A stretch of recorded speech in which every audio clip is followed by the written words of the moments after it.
एखादा phone number तुम्ही घेतलेला नसेल पण तरी पण तो तुमच्या आधार कार्ड वरून रजिस्टर केलेला आहे आणि तो तुमचा फोन नंबर सर्रास वापरला जातोय, ते आता ओळखायचं कसं आणि चेक कसं करायचं हे मी तुम्हाला या व्हिडिओमध्ये सांगणार आहे। सगळ्यात महत्त्वाचं, आधार कार्ड आपण बऱ्याच ठिकाणी दिलेलं असतं। एखादा आधार कार्डचा नंबर घेऊन सिम कार्ड घेतलेलं असेल आणि तो फोन नंबर कदाचित दुसरीकडे पण सुरू देखील असू शकतो। आता ते चेक कसं करायचं हे मी तुम्हाला सांगणार आहे। सगळ्यात पहिल्यांदा तुम्हाला गुगलवर जायचं आहे, तिथे तुम्हाला टॅपको लिहायचं आहे। त्यानंतर तुम्हाला पहिली वेबसाईट ओपन करायची आहे।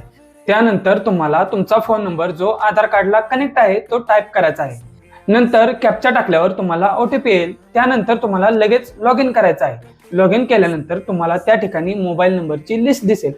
जर यातला कोणताही नंबर तुम्ही वापरत नसाल तर नॉट माय नंबर वरती क्लिक करा आणि लगेच तुम्ही थेट रिपोर्ट करून टाका, जेणेकरून लगेच हा फोन नंबर बंद करण्यात येईल, जेणेकरून एखादा सायबर फ्रॉड होण्यापासून किंवा कोणतीही वाईट घटनेपासून तुम्ही वाचू शकता। सगळ्यात महत्त्वाचं म्हणजे आपल्या लाडक्या मराठी जोश कट्टाला फॉलो केलं नसेल तर लगेच फॉलो करा आणि अजून कोणत्या नवीन विषयांवरती माहिती हवी आहे हे कमेंटमध्ये सांगायला अजिबात विसरू नका। धन्यवाद।